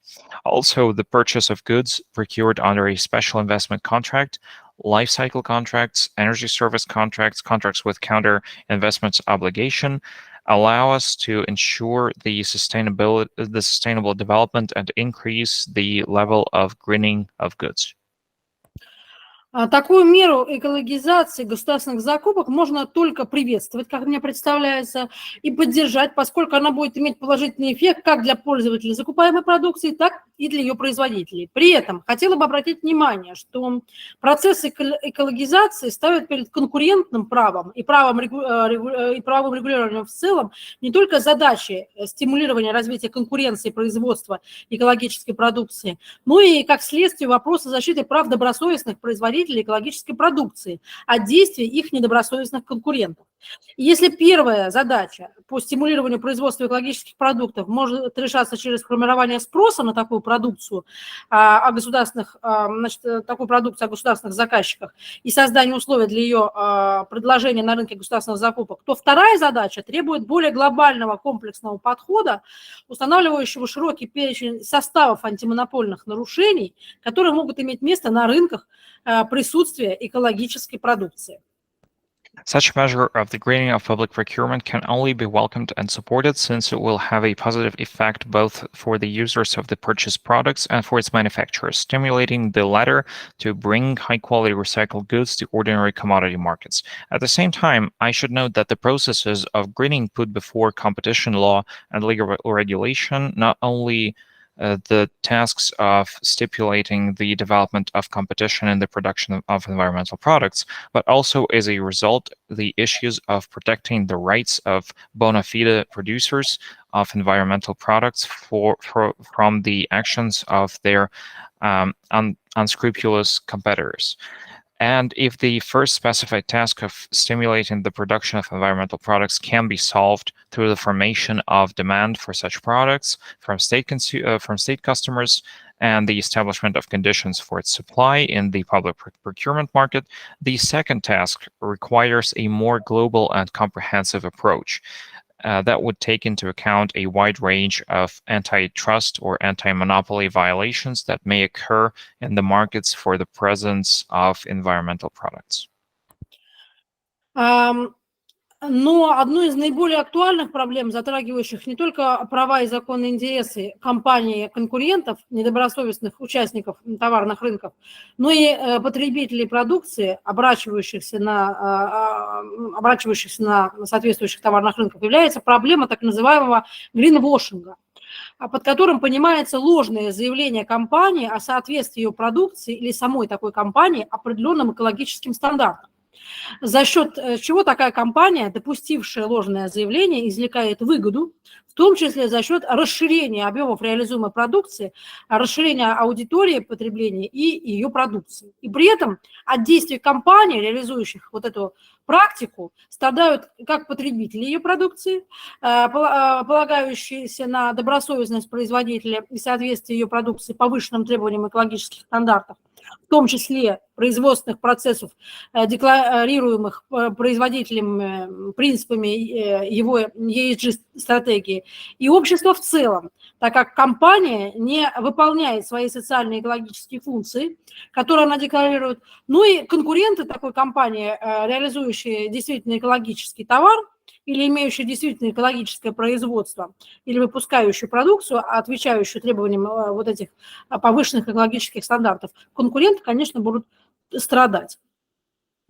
One of the most urgent problems affecting not only the rights and legitimate interests of competing companies, of unscrupulous participants in commodity markets, but also consumers of products circulating in the relevant commodity markets is the problem of the so-called greenwashing, which means a false statement by a company about the conformity of its products or of the company itself to certain environmental standards. And due to this statement, such a company which made a false statement benefits, including by expanding the volume of products sold, the audience of consumers of its products, etc. So it gains a lot of different benefits because of the false statement. At the same time, both the consumers of the products of its company and also the other competitors that sell a truly environmentally friendly products and have a truly environmentally friendly production and that manufacture products that actually meet the requirements of the noted standard fall victim to this practice. Представляется мне, что адекватные меры борьбы с гринвошингом наряду с повышением грамотности населения в части экологической маркировки будет являться создание информационной базы, в которой производители продукции, позиционирующиеся на рынке как экологическом, свое производство как экологическое, будут обязаны раскрывать информацию, подтверждающую факт экологичности их продукции или экологичности их производства. Для обеспечения дополнительной защищенности общества от гринвошинга возможно возложение на таких производителей обязанности проводить независимый экологический аудит с последующим размещением заключения независимого экологического аудита на своем сайте и в, собственно, названной мною системе. It seems to me that an adequate measure to combat greenwashing, along with increasing the literacy of the population in terms and awareness of the population in terms of environmental labeling, will be the creation of an information base in which the manufacturers of products positioning themselves on the market as environmental will be required to disclose information confirming the fact that their products are actually environmentally friendly. And to provide additional protection of society from greenwashing, it is also possible to impose on such producers the obligation to conduct an independent environmental audit or assessment, and then post the conclusion of this assessment on their website and in the system that I talked about before. И в заключение своей лекции я хотела бы отметить, что развитие современных информационных технологий, с одной стороны, формирует перед обществом и государством задачи по решению новых экологических проблем и обеспечению состояния защищенности населения планеты и отдельных государств от экологических угроз. И с другой стороны, современные технологии предлагают обществу более удобные и эффективные методы защиты и охраны населения от таких угроз, предотвращения незаконных действий компаний, посягающих своими действиями на экологическую безопасность граждан, а также вводящих их и государство в заблуждение. И в таких условиях важным фактором дальнейшего поступательного развития любого государства является нахождение баланса между использованием современных технологий для своего экономического развития, для собственного развития, и что может повлечь за собой в том числе и нанесение вреда экологической обстановке для минимизации негативного эффекта от такого развития, стимулируя честность и открытость компаний, не ограничивая при этом их рост и развитие. И основополагающими ориентирами правового регулирования использования цифровых технологий должны стать, во-первых, благоприятная окружающая среда для жизни и здоровья живых существ, во-вторых, общественное благосостояние, в-третьих, наилучшее и оптимальное стимулирование инноваций и, конечно же, самое главное, экономически наиболее эффективное правовое регулирование использования цифровых технологий и инновационных технологий. Я хотела бы поблагодарить профессора Хогман, профессора Асвальда за предоставленную возможность прочитать сегодня лекцию. А если у коллег будет интерес, я могу направить материалы лекции в электронном виде для возможности ознакомления, потому что специальную презентацию я не готовила. Вот. И у нас в университете вышла монография «Проблемы зеленой экономики», которую я написала под моей редакцией с коллективом авторов. Поэтому мы сейчас продолжаем в нашем университете исследование новых проблем цифровизации в сфере экологической безопасности и правового регулирования в сфере экологии. Спасибо. So, to conclude my lecture, I would like to say that the development of modern information technologies on the one hand creates tasks for society and states to solve new environmental problems and ensure the state of protection of the population of the planet and individual states from environmental threats. On the other hand, modern technologies offer society more convenient and effective methods of protecting the population from such threats, preventing illegal actions of companies that infringe on the environmental safety of citizens by their actions, as well as misleading them and the state. In such conditions, an important factor in the further progressive development of any state is to find a balance between the use of modern technologies for their economic advancement, which may entail and harm to the environment, and to minimize the negative impact of such development, encouraging honesty and openness of companies while not limiting their growth and advancement. The fundamental guidelines for the legal regulation of the use of digital technology should be, firstly, a favorable environment for the life and health of living beings, secondly, public welfare, thirdly, the best and optimal stimulation of innovations, and fourthly, last but not least, the most cost-effective legal regulation of the use of digital and other innovative technologies. I thank all the participants. I thank the professors for giving me the opportunity to give this lecture. If you are interested, I can send you the lecture materials because I have not prepared a separate presentation, so please let me know. Also, we published a monography in our Kutafin University, and the monography is called The Problems of Green Economy. It's edited by me, and there is also a collective of authors that compiled this monography. So in our university, we are continuing the research of new problems of digitalization in the environmental sphere. I thank you. Thank you, Professor Maria Egorova, for your lecture. So interesting. And I'd like to know if you can answer some questions. Is it possible? Yes, it's possible, please. Oh, thank you so much. And I thank Oleg Ivchenko for it's just Oleg. Oleg is fine. Okay, Oleg, for your translation too. And I have one question. I think my question is a bit complex. And please be free to give your answer.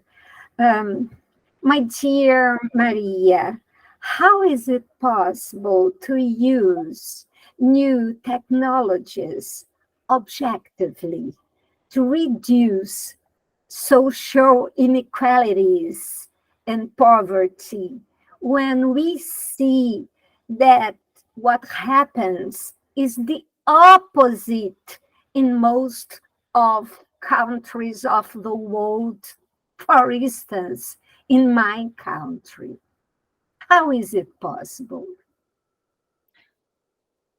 Олег, немножко помогите, потому что я частично поняла. Ага, вопрос следующий. Как объективно, вот с вашей точки зрения, как действительно можно использовать новые технологии, чтобы снизить уровень неравенства и нищеты в мире? Потому что видим мы абсолютно обратное, что технологии как раз-таки повышают неравенство и нищету во многих странах мира, например, в Бразилии. Мне представляется, что использование системы искусственного интеллекта могло бы помочь людям, которые менее финансово обеспечены, если бы доступность была системы искусственного интеллекта, применение их в экологической сфере могло бы помочь сделать это более доступным для всего вида, для всех уровней жизни людей во всех странах.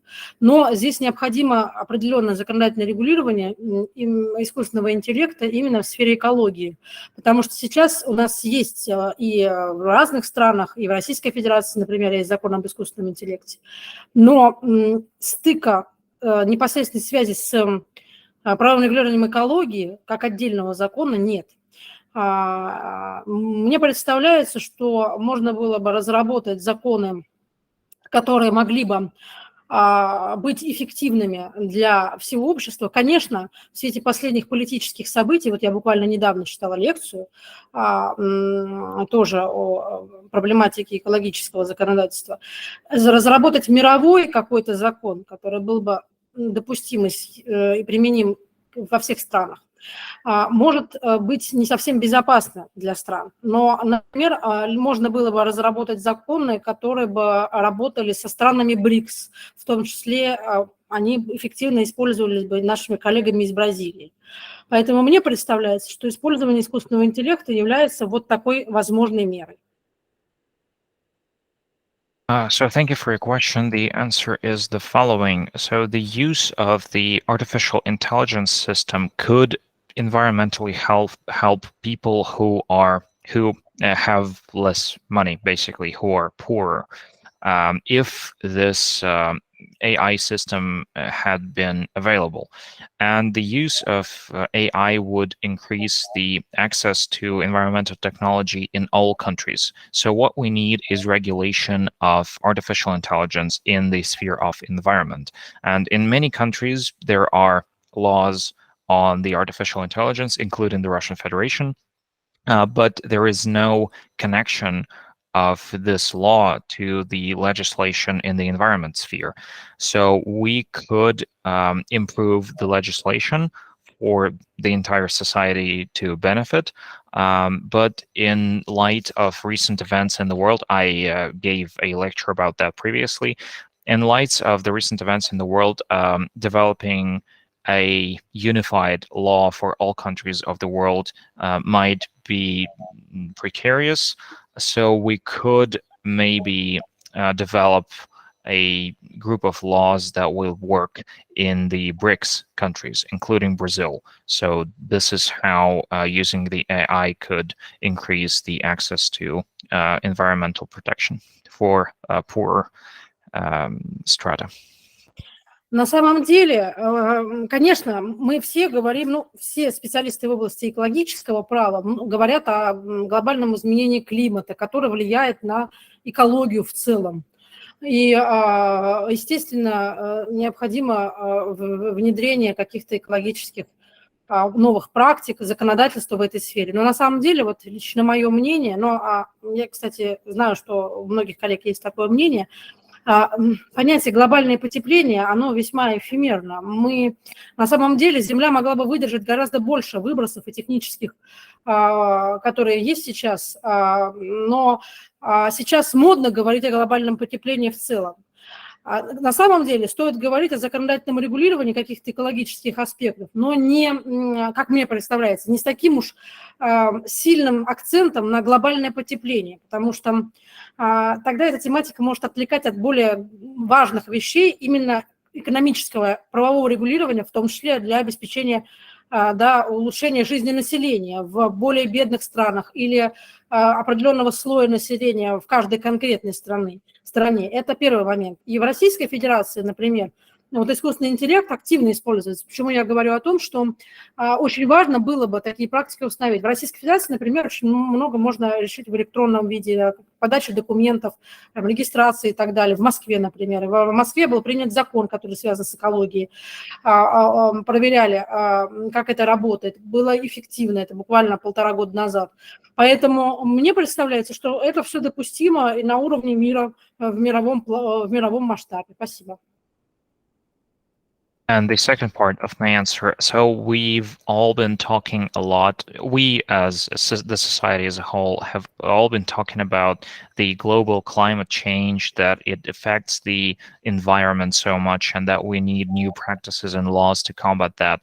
But my opinion, and I know that it not only is my opinion, I think that the global warming problem is very undefined and it's pretty overstated, because the Earth is much more resilient than that, and it's just a hot topic to talk about global warming. And of course, there should be some regulation in the sphere directed at combating global warming, but we should not put so much emphasis on it, because that distracts us from the things that really matter, which are, for example, improving of the economy in poorer countries. This is the first thing I wanted to say.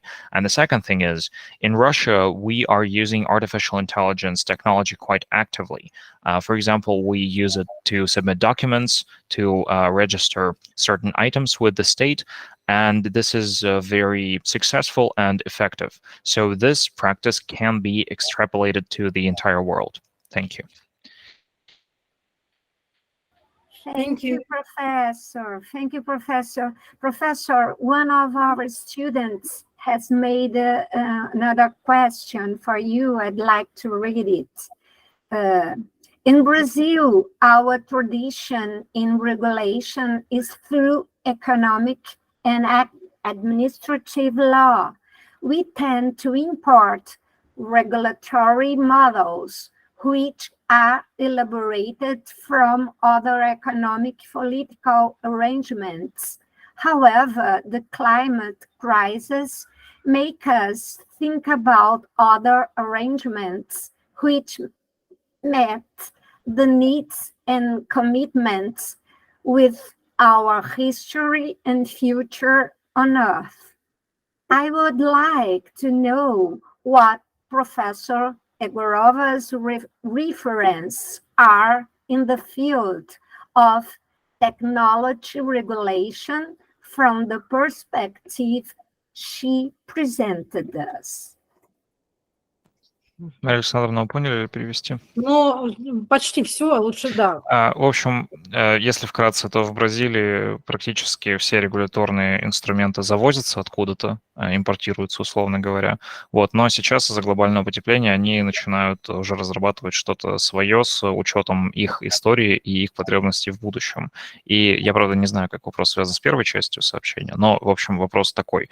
Я бы хотел узнать, что профессор Егорова думает по поводу регуляции и регуляторных инструментов в сфере технологий, в технической, технологической сфере с точки зрения материала сегодняшней лекции, темы сегодняшней лекции. Я как раз, спасибо. Я говорил сегодня о тех механизмах, которые могут быть для обеспечения безопасности, в том числе инновационные технологии. Это и правоурегулированной сфере контрактной системы на глобальном уровне, не только в Российской Федерации. Это и разработка специальных законов, которые могли бы регулировать, в принципе, защиту, правоурегулирование защиты окружающей среды. Вот, поэтому я считаю, что это должны быть специальные законы, которые могли бы приниматься и использоваться не в одной стране, а в нескольких странах, как я уже и говорила. Я сегодня уже говорила об этих инструментах инновационных. Thank you for your question. So today I have already talked about the laws and technical regulation that would provide for security, for example, special laws on environmental protection. And I think that these special laws should be applied not only in one country, but they should be applicable to all countries of the world. Thank you.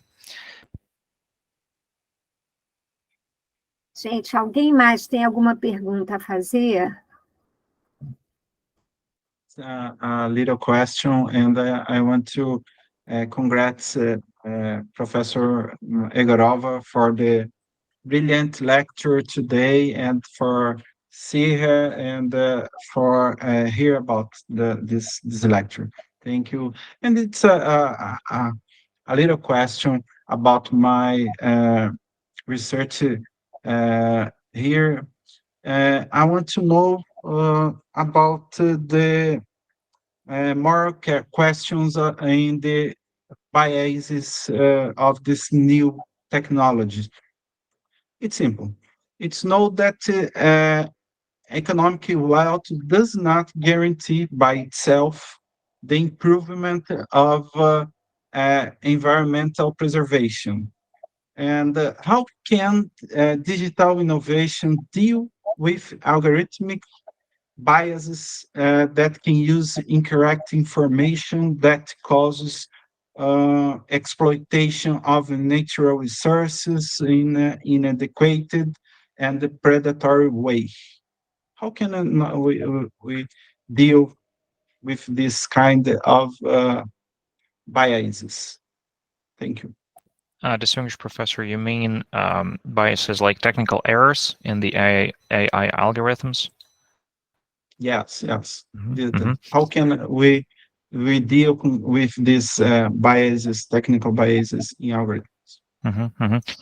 Вопрос такой связан с исследованиями профессора. Как вы знаете, использование технологии искусственного интеллекта не гарантирует сохранение окружающей среды. Так вот, вопрос следующий. Какие, может быть, есть механизмы для предотвращения технических ошибок в алгоритме работы вот этих технологических инструментов, которые приводят к неправомерному использованию ресурсов, чрезмерному использованию ресурсов и так далее, но вот к таким плохим. То есть вопрос, какие есть инструменты борьбы с техническими ошибками, по сути. Ну, конечно, использование искусственного интеллекта не должно быть бесконтрольно. То есть оно должно контролироваться живыми людьми. И здесь очень важно то, что... Ну, опять же, почему я сказала об искусственном интеллекте в начале ответа на вопрос, потому что оно упрощает процедуру. Ну, вот, например, Сбербанк России раньше очень много судов просто, ну, когда подавали иски в суд, соглашался с истцами, потому что просто не хотел тратить время на мелкие сделки. Но когда они посадили, ну, установили систему, связанную с искусственным интеллектом, по обработке вот этих дел, они стали их больше выигрывать, даже мелкие дела, и это очень помогло. В данном случае я это привела пример, потому что это важно, и когда мы говорим о защите экологической среды. Но здесь важно принять специальный закон, например, цифровой кодекс, в котором бы было принято, потому что в отдельных странах он и есть, в Российской Федерации его нет. Вот. У нас в России есть разные представления об этом. Кто-то говорил, что это не нужно, потому что можно включить положение о цифровом праве либо в Гражданский кодекс Российской Федерации, либо также вот сделать отдельные законы. Но в целом мне представляется перспективным принятие цифрового кодекса, в котором была бы отдельная глава, которая была посвящена защите вот именно ресурсов в сфере экологии, да, цифровизация. Конечно же, то есть меры ответственности, которые можно устанавливать за нарушение вот, законодательства в этой сфере. Потом у нас есть законы, которые регулируют экологию в Российской Федерации. Вот. Я думаю, что они есть в каждых странах. Необходимо их использование, так как это необходимо в практике. И тогда будет защита, собственно говоря, в экологической сфере. Но отдельный закон, цифровой кодекс, с такой главой, которая связана с экологической безопасностью и цифровизацией экологической безопасности, я думаю, решил бы многие проблемы. Thank you for your question. So, of course, the use of artificial intelligence should be controlled by living people. And the advantage that artificial intelligence has is that it simplifies a lot of procedures.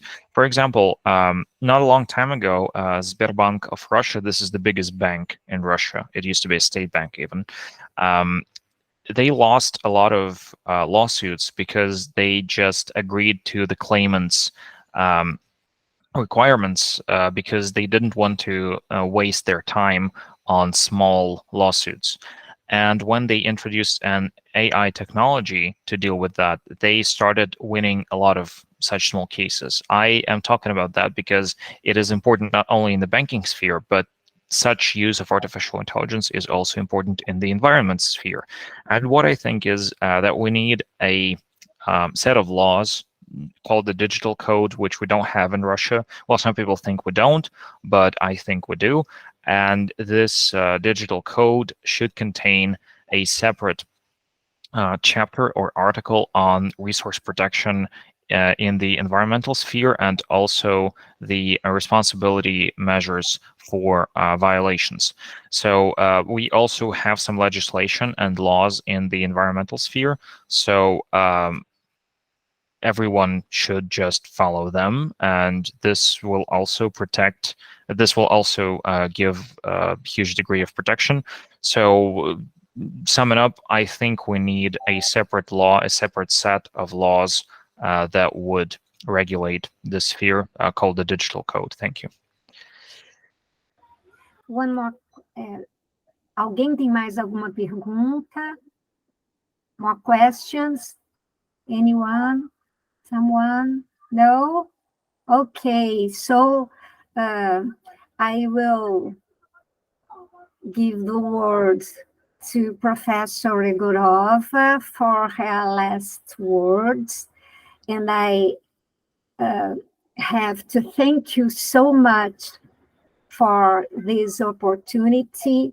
And I have to say, my dear professor, that it is our intention to strengthen ties between our educational institutions by establishing partnerships to do things, to construct projects between each other, just because it's too important. It's very, very important to grow up together. Thank you so much. The word is yours. Thank you. Я хотела бы также поблагодарить профессора Хогман, профессора Асвальда за возможность прочитать лекцию. Я очень люблю читать лекции студентам, и сегодня я получила огромное удовольствие прочитать лекцию для наших бразильских коллег. Наш университет имени Кутафина очень ценит сотрудничество с вашим университетом. Мы очень надеемся, что это сотрудничество продолжится, и мы сможем заключить договор о сотрудничестве. Мы надеемся в этом году, может быть, в октябре, когда у нас будет проходить 26 октября конференция по проблемам права России и Латинской Америки. Мы надеемся увидеть ваших студентов у нас, и будем рады, если вы примете наших студентов для обучения. И, конечно же, рады научно-исследовательским проектам. Я получила сегодня огромное удовольствие от возможности общения с вами. И мы всегда открыты к сотрудничеству. И, пользуясь случаем, я хотела бы пригласить вас еще раз. Я выслала информацию. 26 октября состоится конференция о проблемах права России и Латинской Америки в условиях научно-технического сотрудничества. Пленарное заседание и потом 3 секции. И мы будем очень рады, если вы, ваши коллеги, примут участие. И состоится презентация нашей долгожданной монографии, где вы и ваши коллеги приняли активное участие. Будем очень рады. Спасибо большое.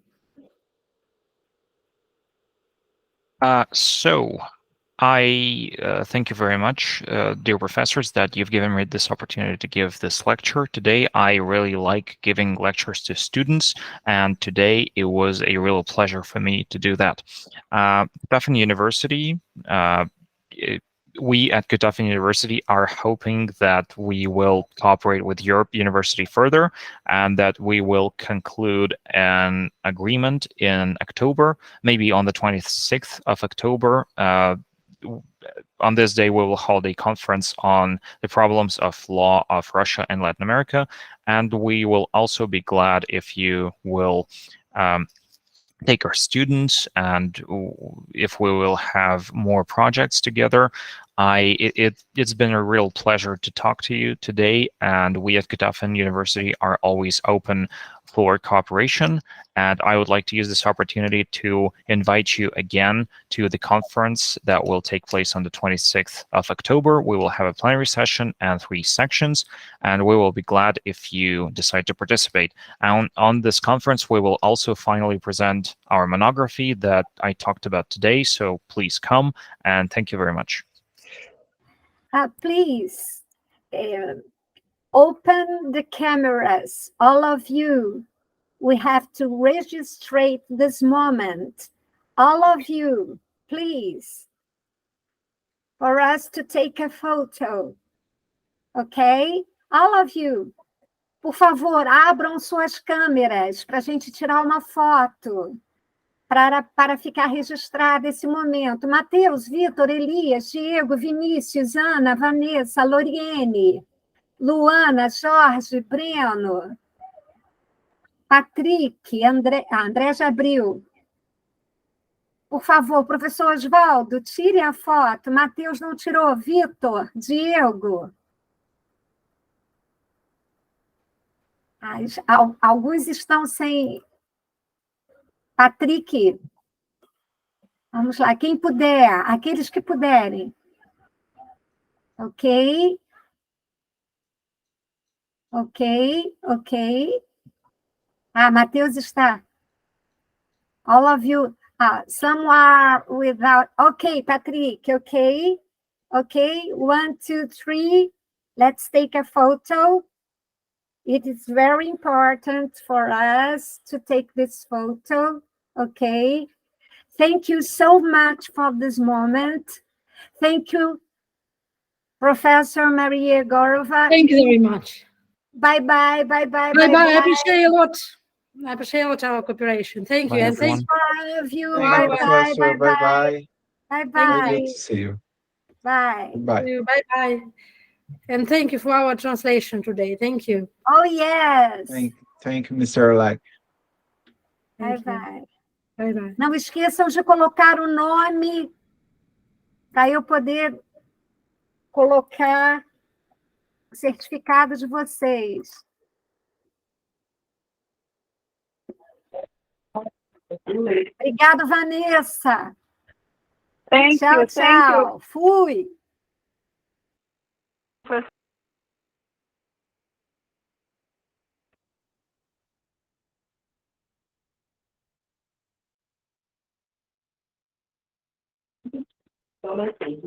Certificado, né? Obrigada, professora Edna, professor Osvaldo.